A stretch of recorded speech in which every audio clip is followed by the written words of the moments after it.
Good morning, students. Today 12th standard economics class. We see about topic is effective demand. The starting point of Keynes theory of employment and income is the principle of effective demand.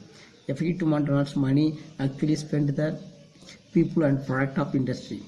The money which entrepreneurs receive is paid up the form of rent, wage, interest and profit. Therefore, effective demand equal national income. அதாவது நமக்கு வந்து அந்த வேலைவாய்ப்பு வந்து வருமானத்தை வந்து effective demand வந்து இந்த விளைவு தேவை. இதில் வந்து அந்த வேலைவாய்ப்பு வந்து அந்த கீன்ஸ் கொண்டு வந்த அந்த கீன்ஸின் கோட்பாடில் வந்து கொண்டு வருகிறது. இது வந்து பொதுவாக அந்த வட்டி வீதம், வாடகை, கூலி மற்றும் லாபம் இது வந்து கணக்கில் எடுத்துக்கொள்ளப்படுகிறது. அதான் ப்ராஃபிட், ரெண்ட், வேஜ், இன்ட்ரெஸ்ட் இது மூலமாக நமக்கு வந்து அந்த வருவாய் தேவையை சமமாக கொண்டு வரோம். நெக்ஸ்ட் பார்த்தோம்னா an increase in the aggregate effective demand would increases the level of the employment. A decline in the total effective demand would lead the unemployment. Therefore, total employment of a country can be determined with the help of total demand of a country.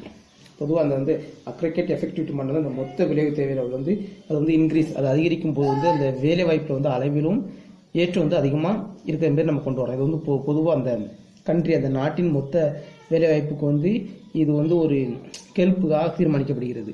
Next பார்த்தோம்னா effective demand syndicate the money spend of consumption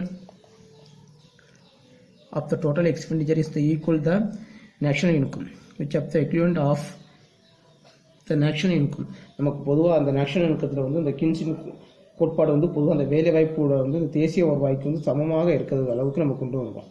இது வந்து ஒரு நாட்டில் வந்து உற்பத்தி வேலைவாய்ப்புக்கு வந்து அதிக அளவு தொடர்புடையதாக கருதப்படுகிறது. பார்த்தோம்னா ED is equal to effective demand is equal to Y is equal to income and C is equal to consumption plus I is equal to investment, output and employment. அதாவது நமக்கு அந்த வெளியில் வந்து வேலைவாய்ப்பு வந்து எந்த அளவுக்கு நேஷனாலிட்டி பெறுகிறது அதோடைய எஃபெக்ட்ஸ் வந்து நம்ம கொண்டு வரோம். இதில் பார்த்தோம்னா effective demands determines the level of the employment in the economy. when effective demand increases, employment will increases. When effective demand decreases, the level of the employment will decline. The effective demand will be determined by two determinants, namely consumption and investment expenditures. The consumption function depends upon income of the people and marginal placement due to the consumer.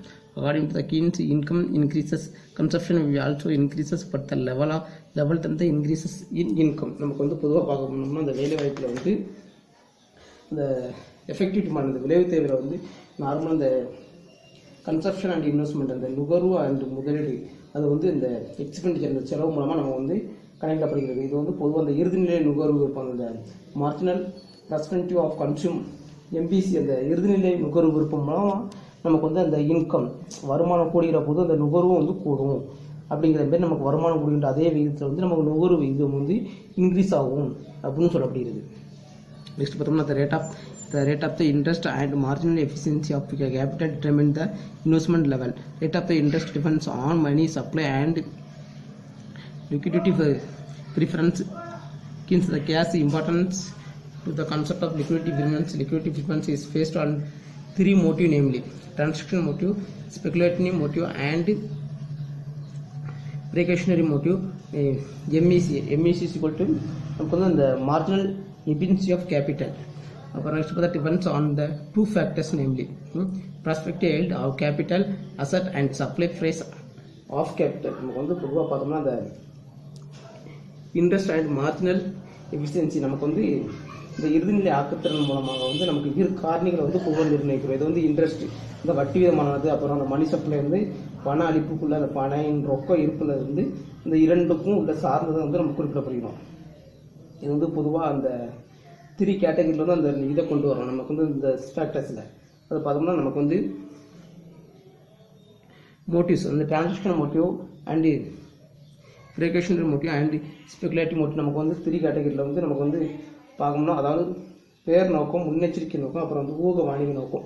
இது மூலம் வந்து நமக்கு வருமானம் வந்து எந்த அளவுக்கு circulation ஆகுது அப்படின்னு நம்ம கொண்டு வரோம். இதில் வந்து அந்த ப்ரைஸ் அண்ட் சப்ளை ரேட்டை வந்து நமக்கு வந்து ஒன்றை சார்ந்து ஒன்று வந்து 2 வகையில் வந்து சார்ந்துள்ளதாக குறிப்பிடப்படுகிறது.